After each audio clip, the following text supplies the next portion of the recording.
Voici tout de suite les titres. Très bonne nouvelle du côté de Boya. On parle de la reprise des activités des taximens de cette ville en ce jeudi 9 juillet, j'y parviens en 2020. Une reprise qui fait suite à des négociations des autorités après un mouvement d'humeur de cessation d'activité. Le ministre des Forêts et de la Faune est en visite de travail à Douala sur haute instruction du chef de l'État, son Excellence Paul Biya. Jules Doret Ndongo est venu toucher du doigt l'impact économique du coronavirus sur les entreprises de transformation. Et puis à l'étranger, Nigeria, reprise des vols intérieurs. Le Nigeria a repris ses vols après interruption de 3 mois.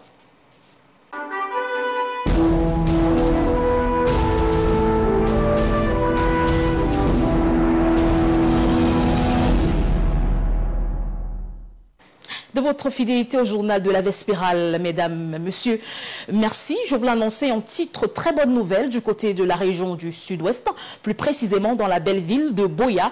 On parle des reprises de l'activité des taximens de ce côté-là. Après moult négociations, les autorités administratives ont pris langue avec les grévistes. Les détails de Jean-Jemain Yedna. Police officer, because according to what the drivers have told High TV, tout serait parti d'une gifle administrée à ce conducteur de taxi par un homme maintenu dans l'après-midi du mercredi 8 juillet 2020 en plein centre-ville de Boya, dans le chef-lieu de la région du Sud-Ouest.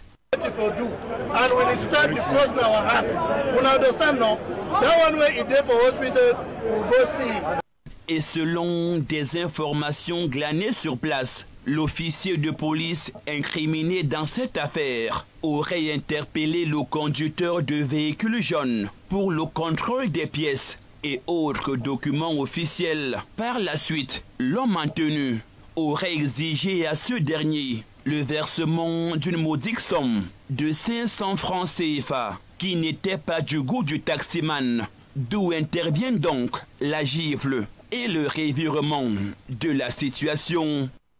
Un écart de comportement et un acte de corruption de plus, et peut-être de trop, de ces officiers de police déployés dans les rues à Boya, qui a provoqué une montée d'adrénaline et suscité le courroux des taximens, qui ont aussitôt garé leur engin et descendu dans les rues de Boya par solidarité de corps pour dénoncer cette arnaque et acte de corruption à ciel ouvert de certains fonctionnaires de police.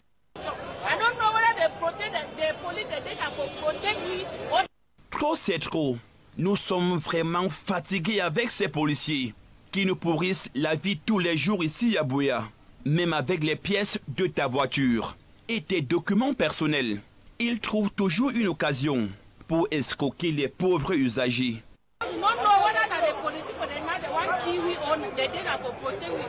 Et depuis ce jeudi matin, c'est une ambiance des jours ordinaires qui gagne les rues de Boya. C'est dire que les choses semblent rentrer dans l'ordre. Les taximens ont sereinement repris du service, sans inquiétude aucune.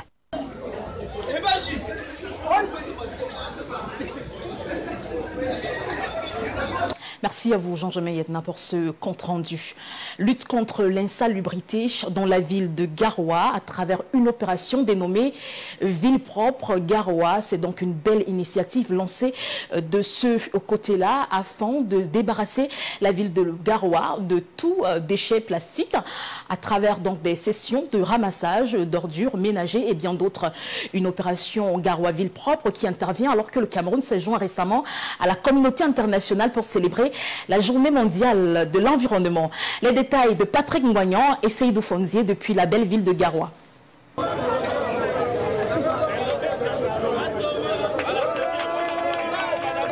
Venir à bout de l'insalubrité dans la ville de Garoua, cela est désormais possible à travers l'opération Garoua Ville propre. Cette initiative, portée par la mairie de la ville, rencontre l'acceptation des populations. Nous sommes à même d'éviter l'épidémie de choléra qui est déjà annoncée dans certaines villes. Et les palus sera réduit également. C'est vraiment une opération très salutaire pour notre ville. En ce début de saison pluvieuse, l'opération Garoua Ville propre vise aussi à réduire les inondations. Ces inondations sont causées entre autres par le bouchage des caniveaux et des drains. C'est pourquoi nous lançons cette opération en pleine saison de pluie, en début de saison de pluie, pour que tous ces drains et ces rigoles soient dégagés de tout obstacle, donc pour que l'eau circule pour se retrouver dans la baignoire. Pour mener à bien cette démarche, des jeunes de la ville ont été conviés au projet. Le travail consiste à ramasser les ordures dans les rigoles et en plus on veut la propriété dans notre ville de Garoua 3. Pour nous, quand nous sommes là aujourd'hui, on est venu là pour travailler et nous souhaitons à ce que cette ville de Garoua devienne une ville vraiment très très propre. D'autant plus que nous aussi, quand on vit dans la poubelle, ce n'est pas bien. Cette opération s'étendra sur une durée de 30 jours et bénéficiera à coup sûr aux populations de la ville de Garoua. Restons dans la région du Nord Cameroun et plus précisément dans la ville de Pitoa. On constate un relâchement de la part des populations dans le cadre de la lutte contre le coronavirus. Le constat vient d'être établi par le sous-préfet de la ville de Pitoa qui interpelle les populations à plus de civisme et au respect scrupuleux des mesures barrières afin de lutter efficacement contre le coronavirus. Une fois encore, Patrick Ngouagnan et Seydou Fondier. Le port du masque en public est devenu un effet banal dans la ville de Pitoa, au nord du Cameroun. Dans les marchés, certains commerçants n'abordent pas leur masque et ne respectent pas la distanciation physique édictée par le gouvernement et l'Organisation mondiale de la santé.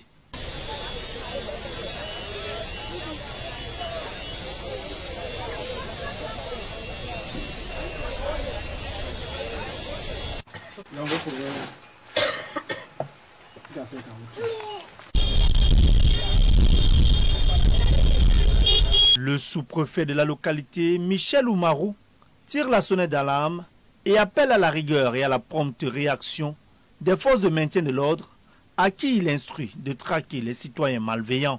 Solennellement, instruire tous les responsables des FMO d'engager dès aujourd'hui un matraquage, je dis bien matraquage, pour tous ceux qui ne respectent pas les mesures, surtout le cache-nez. Parce que je voudrais encore le dire, la seule voie autorisée à dire que la pandémie est terminée, c'est le gouvernement. Et donc jusqu'ici, nous n'avons pas encore eu cette annonce. Donc la maladie, elle est bien là. Et il faudrait se prémunir. Dans toutes les mesures édictées, ce n'est ni pour tracasser, ni pour déranger, mais c'est dans l'intérêt. C'est pour notre sécurité sanitaire. Le sous-préfet reconnaît tout de même le sens de civisme de certains citoyens qui gardent jusqu'ici l'arrondissement de Pitoa loin du Covid-19. Je voudrais donc appeler les uns et les autres à renforcer ce civisme-là et cet état de choses pour continuer à préserver notre unité de cette pandémie meurtrière. J'ai à le dire par ailleurs,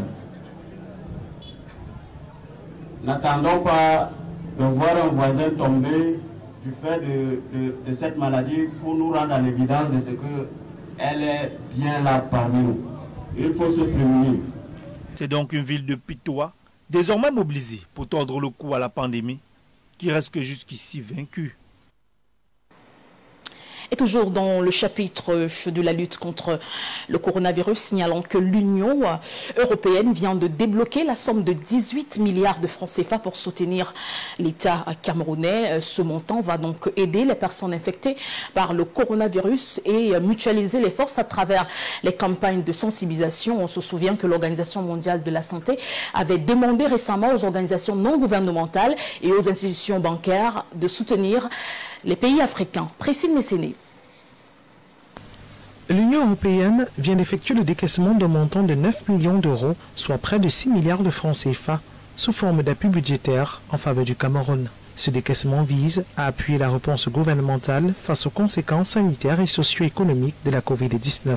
L'annonce a été faite ce 7 juillet à Yaoundé lors d'un point de presse conjoint de l'ambassadeur chef de délégation de l'Union européenne au Cameroun et du ministre camerounais de l'économie. Avec ce soutien direct à la trésorerie de l'État, l'Union européenne souhaite souligner l'importance d'une gestion transparente, efficace et efficiente des fonds publics. Elle souhaite aussi, avec cette réponse rapide et concrète à la crise sanitaire en cours, témoigner de son soutien indéfectible au peuple camerounais résolument engagé dans la lutte contre le coronavirus. Ce financement constitue un décaissement anticipé d'une partie de l'appui budgétaire de l'Union européenne prévu pour cette année 2020. La mobilisation de ce don entre dans le cadre de l'enveloppe globale de 18 milliards de francs CFA mobilisés par le Team Europe, l'Union européenne et ses États membres conjointement en faveur de la lutte contre la Covid-19 au Cameroun.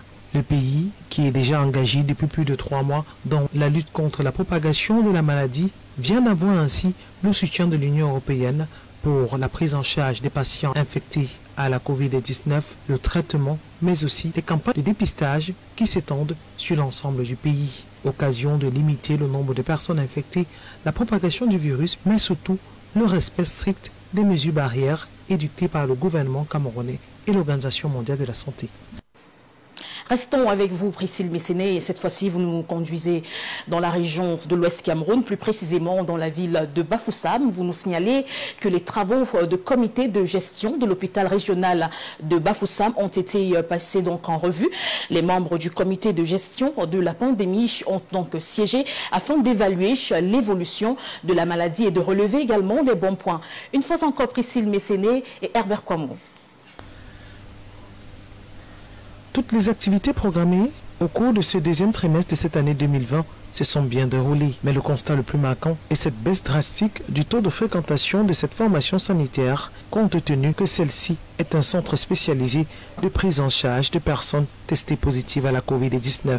Par exemple, on est passé de 10 469 consultations à 4 339 pour la même période l'année dernière. Conséquence directe, baisse des indicateurs de tous les services. Le budget réaliste pour cette année est de 688 millions de francs CFA adoptés pour le compte du troisième trimestre 2020. Budget en baisse de près de 200 millions de francs.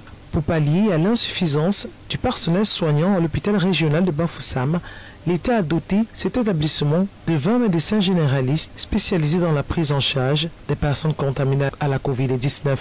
Plusieurs défis seront relevés au cours du troisième trimestre 2020 avec l'amélioration de la prise en charge de toutes les pathologies et la poursuite des travaux d'extension de l'hôpital régional de Bafoussam. Le directeur régional de Bafoussam invite ainsi les populations et ses environs de continuer à faire confiance à leur hôpital car le coronavirus ne se balade pas en son sein et toutes les dispositions sont prises pour éviter la contamination de cette pandémie. Les défis auxquels nous faisons face, le Covid-19,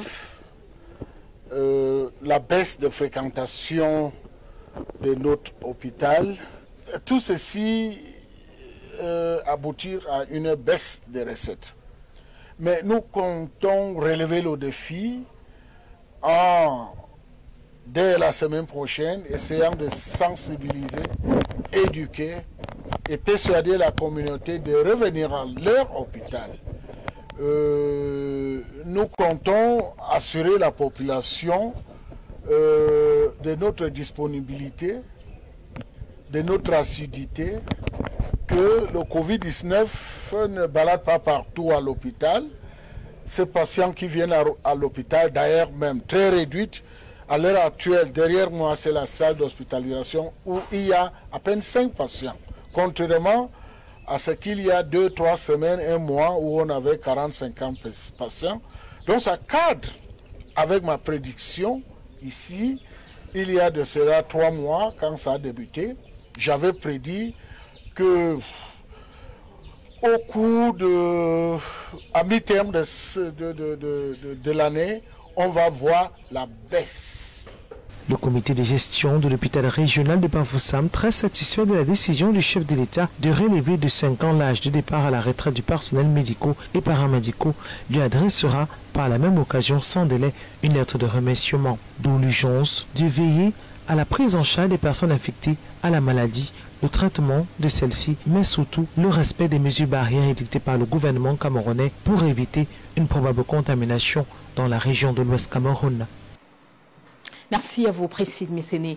À 20h passées de 4 minutes, à présent, l'actualité dans nos institutions. Le président de la République, son Excellence Paul Biya, vient donc de proposer une mesure qui sera mise en application dès le 1er août 2020. Il sera question de revaloriser les pensions vieillesse, d'invalidité et surtout de décès. Une bonne nouvelle accueillie justement par les Camerounais. Et le clou de cette mesure présidentielle, c'est donc plus de 100 000 Camerounais qui seront pris en charge par la Caisse nationale de prévoyance sociale. Les détails de Frédéric Montomé. Paul Biya fait des heureux parmi les anciens travailleurs et les autres couches sociales défavorables. Par décret signé ce mercredi, les pensions de vieillesse, d'invalidité et de décès en vigueur au 31 août 2016 sont revalorisées d'un coefficient de 20% pour compter du 1er août 2020 prochain. Il s'agit des pensions payées par la Caisse nationale de prévoyance sociale qui a pour mission de service public de payer les prestations sociales. C'est quelque chose que le président de la République avait déjà indiqué il n'y a pas longtemps, promettant aux pensionnés qui n'avaient pas bénéficié des augmentations automatiques de la réforme de 2016, leur promettant une augmentation substantielle de leur pension, en l'occurrence de 20%. Et chose promise, chose faite. Pour le patron de la CNPS, Noël Alain Olivier Mokoulumbondo, les bénéficiaires de cette décision du chef de l'État sont d'ores et déjà connus. La réforme de 2016 avait opéré une réforme paramétrique sur les taux de cotisation et forcément augmentait automatiquement le niveau des pensions de ceux qui bénéficiaient, contribueraient au nouveau régime. Donc les travailleurs qui étaient en fonction depuis 2016. Mais ceux qui bénéficiaient déjà de leur pension, donc qui ne contribueraient pas au nouveau système, avaient leur pension déjà figée. C'est ceux-là qui bénéficient aujourd'hui du grand geste du président de la République, revalorisant aussi le niveau des sommes qu'ils perçoivent. À la Caisse nationale de prévoyance sociale, aucun doute n'est permis. L'institution parapublique va s'acquitter de ses devoirs dès le mois prochain, malgré les coûts supplémentaires engendrés par la décision du chef de l'État. Je voulais rassurer tous ces pensionnés bénéficiaires des nouveaux taux qui bénéficieront donc, ils recevront dès le mois prochain leur pension au taux actuel. Au plan financier, cela devrait représenter entre 12 et 15 milliards de l'année. C'est soutenable, c'est faisable, nous y sommes préparés. Pas moins de 100 000 Camerounais bénéficieront de cette mesure de Paul Biya. Après la révalorisation de l'âge de départ à la retraite des personnels de santé de l'État, ce geste du président de la République prouve une fois de plus que Paul Biya garde toujours le curseur vers une évolution permanente et une amélioration considérable du bien-être social des Camerounais. Le ministre des Forêts et de la Faune est en visite de travail dans la ville de Douala. Jules Ndoret Ndongo est venu encourager les entreprises de transformation de bois et surtout toucher la réalité du doigt de l'impact économique du coronavirus. À travers cette visite de travail, le ministre des Forêts et de la Faune a également annoncé de fortes mesures qui seront prises par le gouvernement camerounais afin de soutenir les entrepreneurs de ce secteur-là. Frédéric Montomé, Patrice Foucault. Deux arrêts majeurs ont marqué cette visite de terrain du ministre des Forêts et de la Faune à Douala, capitale économique du Cameroun. Deux entreprises du secteur de la transformation du bois situées dans les zones industrielles de Bonaberi et de Bassa, respectivement à Douala 4e et 3e, qui sont à ce jour fortement impactées par la pandémie du Covid-19. Malgré cet environnement morose et particulièrement difficile, ces structures qui emploient de nombreux Camerounais continuent d'être opérationnelles au-delà de tout. Comme vous le savez, nous sommes dans un contexte sanitaire spécial qui a eu un impact négatif dans toutes les entreprises, dans tous les secteurs d'activité de notre pays. Le secteur de la forêt n'a pas échappé à cet impact. Donc je suis venu voir avec les opérateurs.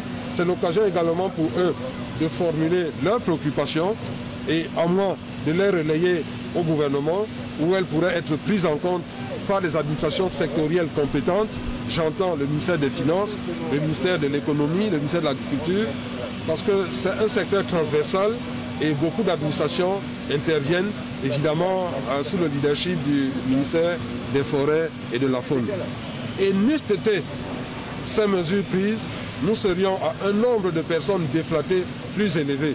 Je les encourage à continuer dans cette voie et je dis ici que le gouvernement restera attentif à tout ce qui peut être mis en œuvre pour que le tissu industriel, créateur d'emplois et qui paye d'importantes taxes objet de l'État, que ce secteur soit préservé. Il vous a expliqué qu'est-ce que nous avons fait et qu'est-ce que nous sommes en train de faire pour la sauvegarde de l'emploi.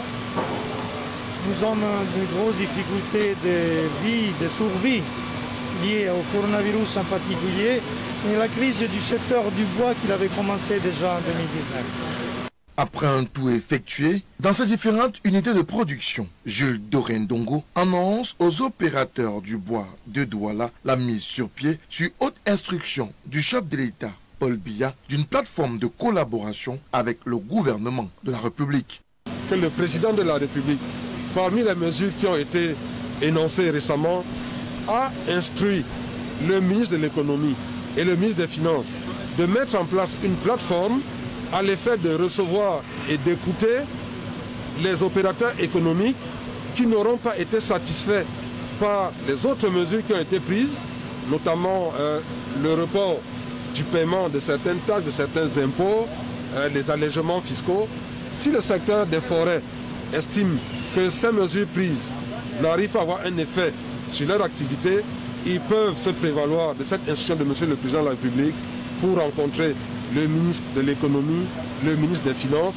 La mesure qui entend soulager le secteur industriel dans son grand ensemble et davantage les opérateurs du bois vise à éviter l'arrêt complète des activités en cette période marquée par le coronavirus qui a déjà imposé à ces opérateurs et industriels une réduction de la production de plus de 50%. Et toujours en rapport avec cette visite de travail de Jules Dorendongo, le ministre des Forêts et de la Faune, et bien avant la ville de Douala, il a été donc l'hôte des riverains du lac Ossa dans l'arrondissement de Dizangué, département de la Sanaga-Maritime. À l'issue de cette visite à Dizangué, le ministre de la Forêt et des Faunes a fait un constat plutôt malheureux. Le lac Ossa est donc menacé par une plante d'origine brésilienne. Comme l'on l'indique dans ce reportage, Jean-Jamé Yedna et Jean-Blaise Tonnier. Situé dans l'arrondissement de Dizangué, département de la Sanaga-Maritime, dans la région du littoral, le lac Ossa se porte très mal. Ce site touristique naturel est fortement menacé depuis quelque temps par cette plante dénommée Salvina, originaire du Brésil, qui a envahi plus de 25 000 hectares sur 4 000 que comptent ses eaux. Mais la réalité est là. Le lac a été abandonné à lui-même pendant des vingtaines d'années. Avec Salvina qui est entrée, nous ne voyons plus le poisson, il n'y a plus. Et des deux, il y a plus de 1000 pêcheurs dans le lac. Ça n'a pas de limite. Nonobstant de nombreux efforts consentis par les populations riveraines, la délégation départementale des forêts et de la faune de la Sanaga-Maritime, ainsi qu'une organisation non gouvernementale pour sauver le lac Ossa, la ténacité de la prédatrice dompte de manière significative ces efforts. Nous sommes en train de trouver des mesures pour voir comment attaquer le problème à la racine pour pouvoir éradiquer. Mais en même temps, nous essayons de faire un retrait manuel. Le ministre des Forêts et de la Faune, après un état des lieux dressé sur cette situation, est descendu dans cette localité ce mercredi 8 juillet 2020 pour constater personnellement l'ampleur des dégâts et d'apporter d'éventuelles solutions. Au-delà de cette visite de travail, Jules Dorendongo qu'accompagner pour l'occasion. Les autorités administratives et locales a profité de l'opportunité de recueillir quelques doléances dans les services de poste de forêt et de conservation de Dizangué. Les échanges que nous venons d'avoir ont établi qu'en expérimentation, le charançon importé de l'université de Louisiane est approprié pour consommer la Salvinia molesta, c'est-à-dire cette fougère d'eau. Maintenant, il est question que nous puissions donc le développer sur site pour que dans des délais que nous espérons très brefs, que cette invasion ne soit plus pour nous qu'un mauvais souvenir. Créé en 1948, le lac Ossa, qui regorgeait autrefois des hippopotames, connaît aujourd'hui des espèces endémiques protégées, telles que les lamantins, les tortues à rapaces molles, les crocodiles nains, mais aussi des espèces exploitables. Merci à vous, Jean-Jean Yedna. Une très bonne nouvelle pour les riverains du lac Ossa, dans l'arrondissement de Dizangué, département de la Sandaga-Maritime. Les sénateurs du Cameroun sont à l'école de la programmation budgétaire. L'exercice a donc été expliqué par Louis-Paul Motazé, ministre des Finances. À l'issue de cette session de travail, les sénateurs ont été édifiés sur les prévisions budgétaires du Cameroun sur les 3 prochaines années. Frédéric Montomé. Après les députés, ce sont les sénateurs, membres de la Chambre haute du Parlement, qui ont droit au débat d'orientation budgétaire. Occasion idoine pour le ministre des Finances de leur présenter les perspectives macroéconomiques et budgétaires pour la période 2020-2023. Des projections basées sur des hypothèses prudentes, réalistes et réalisables, à en croire Louis-Paul Motazé. Vous devriez féliciter le gouvernement pour la résilience dont le pays fait montre. Les recettes d'exportation sont faibles. Au lieu donc de dire ne vous endettez plus, travaillons plutôt pour renforcer vos recettes. Celle-ci prévoit une hausse des recettes passant de 4 700 milliards de francs CFA en 2021 à plus de 5 000 milliards entre 2022 et 2023. En augmentation aussi, les recettes non pétrolières et les dons. Sur la même période, l'État envisage une baisse de recettes pétrolières oscillant de 303 milliards de francs CFA en 2021 à 269 milliards de francs CFA entre 2022 et 2023. Ce mauvais résultat serait dû à la baisse de la production pétrolière projetée au cours de la même période. S'agissant des dépenses et autres charges globales, celles-ci sont évaluées à 4 909 milliards de francs CFA en 2021 et plafonnent à 5 279 milliards entre 2022 et 2023, soit une augmentation de 369 milliards de francs CFA par rapport à 2021. Dans leurs échanges et interpellations, les sénateurs ont mis l'accent sur la prudence dans les dépenses et la limitation des importations. Quand vous ne consommez pas Made in Cameroun, que votre argent part à l'étranger, c'est aussi simple que cela. Comment pourrez-vous vous développer? Je prends un cas simple dont j'ai parlé, le riz. Si nous consommons camerounais, ceux qui vendent leur riz ici vont consommer à l'intérieur du Cameroun. Cet argent va payer les impôts au Cameroun et l'État vit que par les impôts. En qualité de représentants des collectivités territoriales décentralisées, les membres de la Chambre haute du Parlement ont souhaité la mise en œuvre rapide de la disposition allouant les 15% du budget de l'État aux communes. Encore heureux que ce soit le gouvernement qui a introduit cela et vous avez voté. Quand on dit 15%, est-ce que je dois prendre toutes les ressources qui sont dans le budget? Je tiens à dire que parmi ces ressources, il y a les appuis des bailleurs de fonds. Or, vous savez, les appuis des bailleurs de fonds sont fléchés. Une loi a toujours des textes d'application. Et les textes d'application sont là justement pour examiner l'applicabilité des dispositions qui sont dans la loi. Nous avons pris une option lourde et durable pour la décentralisation.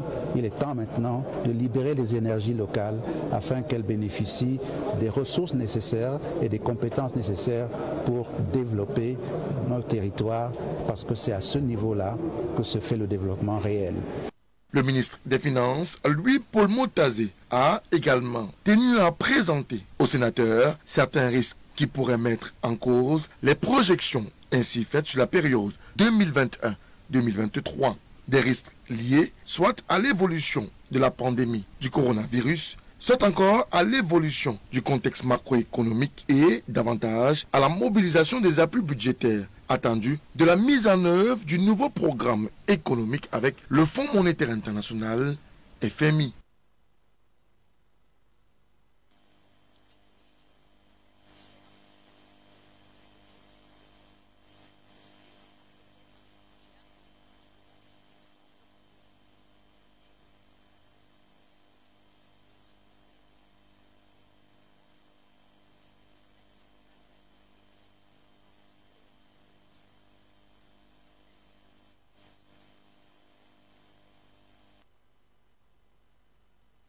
Yaoundé est la 9e ville africaine la plus chère au monde pour les expatriés. L'information est tombée à l'issue d'une enquête du cabinet Mercer au sujet du coût de la vie et du logement des villes les plus chères pour les expatriés dans le monde. Dans ce classement, au-delà d'être à la 9e place, la ville aux 7 collines apparaît comme la 56e à l'échelle mondiale. Selon des sources bien introduites, ce classement, identique à celui du rapport de 2019, montre qu'il n'y a pas d'oscillation dans le coût de la vie des étrangers. Par ailleurs, Douala, capitale économique du Cameroun, n'en est pas des moindres, car elle est classée au 13e rang des pays africains, dans le même rapport. Ce rapport qui permet de mettre en évidence le niveau élevé de vie dans ces grandes métropoles.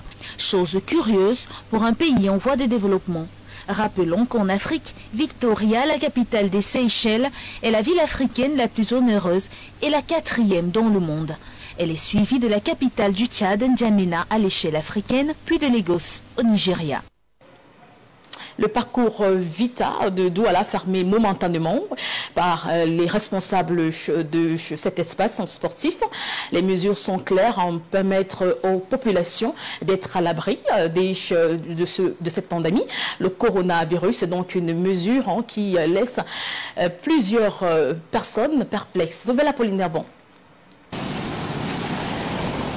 C'est depuis le 6 juin dernier, date de la publication de ce communiqué signé du directeur général du parcours Vita, que l'activité sportive et même commerciale a cessé dans cet espace public. Ils étaient encore nombreux à être confrontés à la dure réalité. Ce 8 juillet 2020, ces sportifs qui chaque jour ou presque viennent ici pour se mettre en forme. Je suis une ancienne footballeuse, donc du coup, c'est ici que je passe la majeure partie de mon temps. C'est au sport. Et aussi, c'est devenu, comme je le disais tantôt, c'est devenu aussi un centre de santé pour moi. Donc tous les jours, au moins 6 jours sur 7, je fais mon sport. Donc du jour au lendemain comme ça, tu arrives et on te dit c'est fermé jusqu'à nouvel ordre. Vraiment, c'est un peu vague. Nous avions l'habitude de nous revenir ici là au moins 3 fois par semaine. Or, étant donné que c'est fermé, vraiment, nous sommes en train de souffrir sur le plan physique d'abord parce que la graisse est en train de prendre du volume. Et ensuite sur le plan émotionnel parce qu'on sait tous très bien que le sport galvanise l'esprit et ça vivifie l'âme. C'est à l'extérieur que quelques-uns ont dû pratiquer quelques exercices et d'autres ont vu leur programme de travail être modifié. Je me suis trouvé un nouvel itinéraire. Je vais marcher là de là jusqu'au marché de Bounamou-Sadi, contourner à Koto et revenir tout juste là à la station pour récupérer mon véhicule. Mais là, vous voyez que j'ai un problème de sécurité avec les motos et les taxis.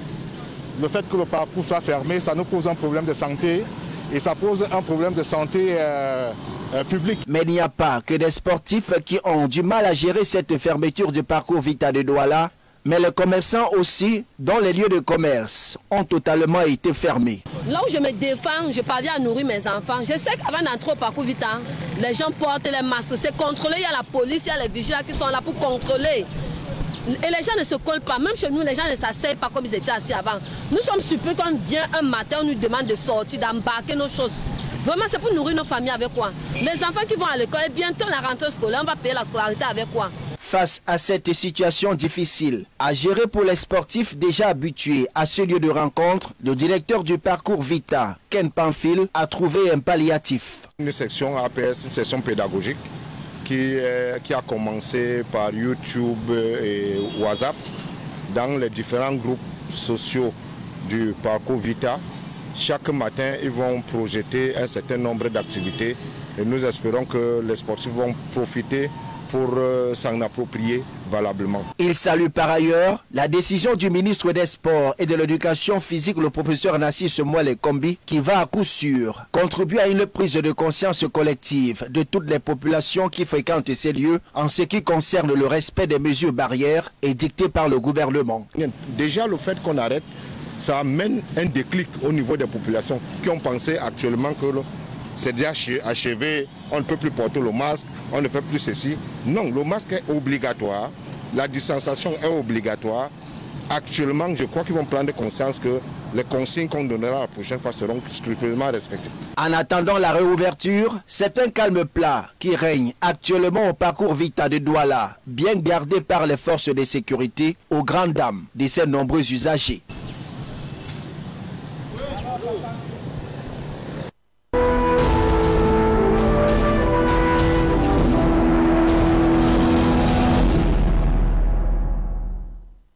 Ouvrons l'actualité internationale par le Nigeria, reprise des vols à l'intérieur du pays. Une bonne nouvelle selon les Nigérians. Les détails de nos confrères d'Africa News. Le Nigeria a repris ses vols intérieurs mercredi après une interruption de 3 mois due à la pandémie de coronavirus. Une poignée d'autres aéroports ouvriront le 11 juillet et les autres reprendront leur vol le 15. Selon des informations, les passagers attendant d'entrer dans l'aéroport d'Abuja ont utilisé des marquages au sol pour observer la distanciation sociale.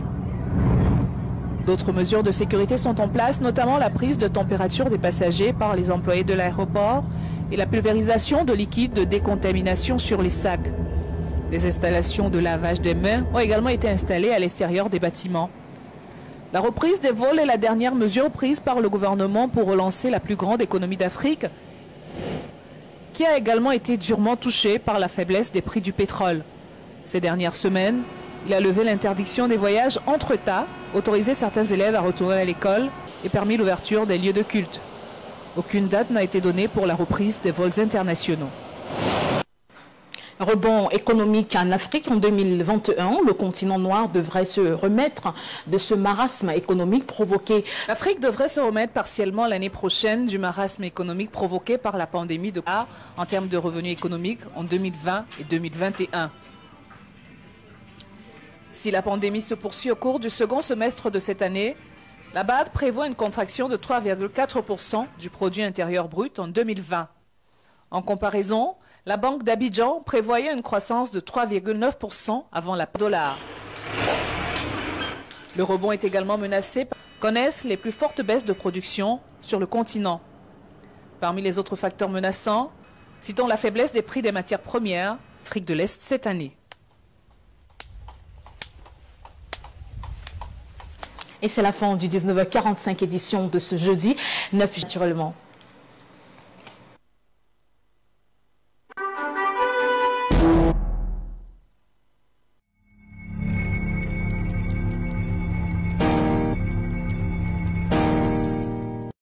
VIP Star.